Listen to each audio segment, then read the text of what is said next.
अरे नहीं नहीं नहीं नहीं, हम यहाँ सूप किचन नहीं चला रहे हैं। तुम्हें अभी जाना होगा। मैं तो प्रवचन के लिए आया हूँ मैडम, अगर आपको कोई दिक्कत नहीं तो। ये बड़ी परेशानी है, तुमसे बदबू आ रही है, तुम्हें अभी जाना होगा। क्या सब ठीक है यहाँ सैंड्रा? नहीं, सब ठीक नहीं है। वो बस यहाँ घुस आया और चर्च में बदबू फैला दी। मैं तो बस आपका उपदेश सुनने की उम्मीद कर रहा था रेवरेंड। ठीक है, जैसे मैं पोप हूँ। मुझे लगता है कि सबके लिए इसका हल निकाला जा सकता है। मुझे मत बताओ कि आप सच में इस नाटक पर यकीन कर रहे हो रेवरेंड। नाटक? बस 2 हफ्ते पहले ऑकरिज के पास वाली चर्च को कुछ गुंडों ने पूजा करने वालों का नाटक करके लूट लिया था। मैं कह रही हूँ ये बंदा सिर्फ मुसीबत है। मैं किसी को लूटने का इरादा नहीं रखता।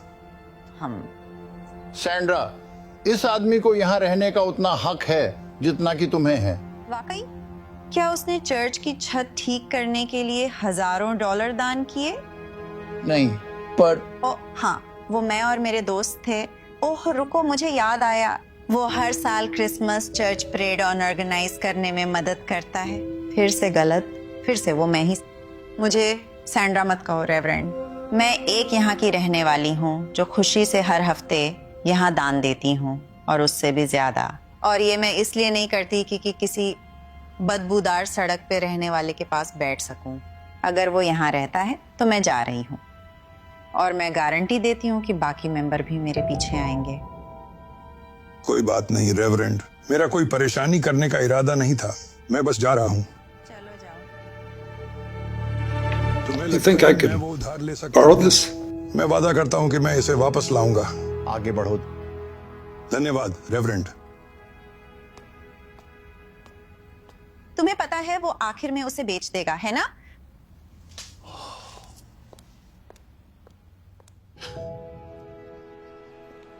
भगवान आपका भला करे। आने के लिए धन्यवाद। थोड़े पैसे दे सकते हो? थोड़ा खाना दे सकते हो? नौकरी ढूंढ लो।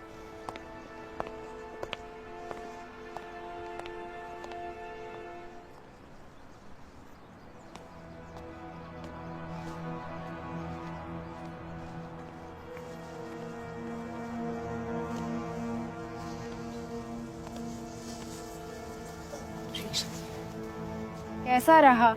क्या तुम हमारे लिए कुछ खाना लाए? दवाई का क्या? सॉरी सब लोग, मुझे आज कोई खाना या सामान नहीं मिला। हम आपकी कोशिश की कदर करते हैं। लेकिन मैं खाली हाथ नहीं आया। आपने कहा था कि आप एक प्रवचन सुनना चाहते हैं, और भगवान कसम आपको प्रवचन मिलेगा। मैथ्यू 25 वर्सेस 35 और 36। मैं भूखा था, तुमने मुझे खाने को दिया। मैं प्यासा था, तुमने मुझे पीने को दिया। मैं अजनबी था, तुमने मुझे अपनाया। मुझे कपड़ों की जरूरत थी, तुमने मुझे कपड़े दिए। मैं बीमार था और तुमने मेरी देखभाल की। मैं जेल में था, तुम मिलने आए।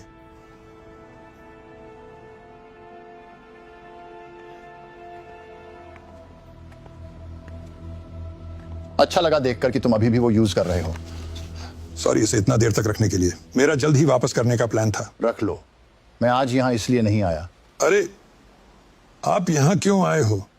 कल चर्च में मैंने चंदा इकट्ठा किया था और आप इसका यूज कर सकते हो। तुम्हें पता नहीं है कि इसका हमारे लिए क्या मतलब है? बहुत बढ़िया। सब लोग खुद ही ले लो। तुम्हारे पास यहाँ काफी लोग हैं। वो अच्छे लोग हैं। अरे ये सब यहाँ कैसे आ गए? बहुत सारी वजह है। 3 साल पहले जिम की फैमिली का कार एक्सीडेंट में निधन हो गया था। उस हादसे में उसकी टांग खराब हो गई। इसका मतलब वो अब वेयर हाउस में काम नहीं कर सकता था। सारा यहाँ मुझसे पहले से है। पहले उसे गोलियों की लत थी, उसकी जिंदगी बहुत खराब हो गई थी।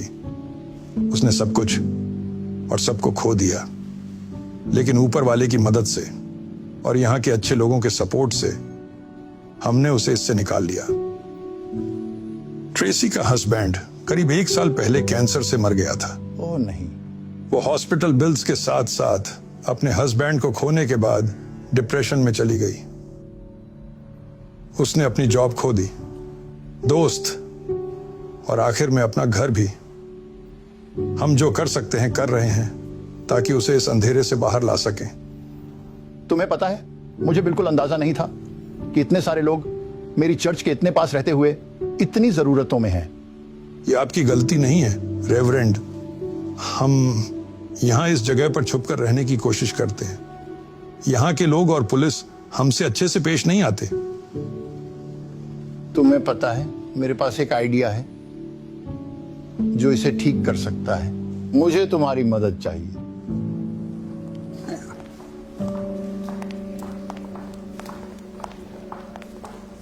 तुम यहाँ क्या कर रहे हो? मैंने पिछले हफ्ते ही समझाया था कि तुम यहाँ नहीं आ सकते। नहीं सैंड्रा, ये मेरे गेस्ट्स हैं। क्या तुमने इन्हें बुलाया? क्यों? क्योंकि ये करना मुझे सही लगा। नहीं, ये सही नहीं है। नहीं, ये अच्छे लोग हैं, बिल्कुल तुम्हारी तरह। और तुम्हारी तरह वो भी भगवान का वचन सुनना चाहते हैं। हम कौन होते हैं उन्हें मना करने वाले? ये हमारे लिए अपमानजनक है रेवरेंड। आपको क्या हुआ है? मेरे एक अच्छे दोस्त ने मुझे याद दिलाया। मैथ्यू 25:35 में लिखा है, उसने कहा, मैं भूखा था और तुमने मुझे खाना दिया, मैं प्यासा था और तुमने मुझे पानी पिलाया, मैं अजनबी था और तुमने मुझे अपनाया। और ये वर्ष जरूरतमंद अजनबियों के लिए करुणा के बारे में है। और मुझे पता है कि इस कम्युनिटी में करुणा है। पिछले हफ्ते ही मैंने आप सबसे कपड़े, खाना और मेडिकल सप्लाई डोनेट करने को कहा था, उन लोगों के लिए जो जरूरतमंद हैं। और आप सबने खुशी से दिया। तो जरा इधर उधर देखो, ये वो लोग हैं जिनकी मदद आपके दान ने की। लेकिन मैं पूछता हूं, क्या हमारी चैरिटी और गुडविल यही खत्म होनी चाहिए? हम लोगों को खाना खिलाते हैं और कपड़े दान कर सकते हैं, लेकिन अपने पैसे उनके साथ साझा नहीं कर सकते। बहुत टाइम से हमने अपने समुदाय के सदस्यों की पीड़ा को नजरअंदाज किया है।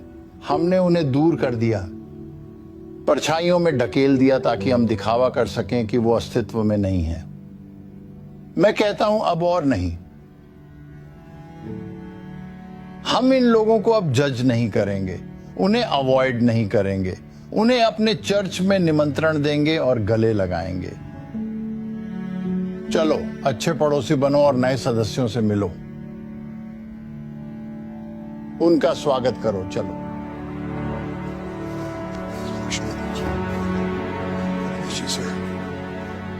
मैंने जैसा बिहेव किया उसके लिए मुझे प्लीज माफ कर दो। भाई, तुम्हें शांति मिले। और तुम्हें भी। धन्यवाद। मुझे भी माफ करना। शायद हम फिर से शुरू कर सकते हैं। Thank you.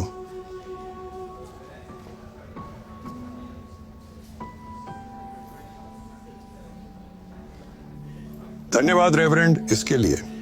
नहीं, थैंक यू। किस लिए? मुझे याद दिलाने के लिए कि मैंने सबसे पहले पादरी क्यों बनने का फैसला किया था। लोगों की मदद करने के लिए, ना कि उनको जज करने के लिए।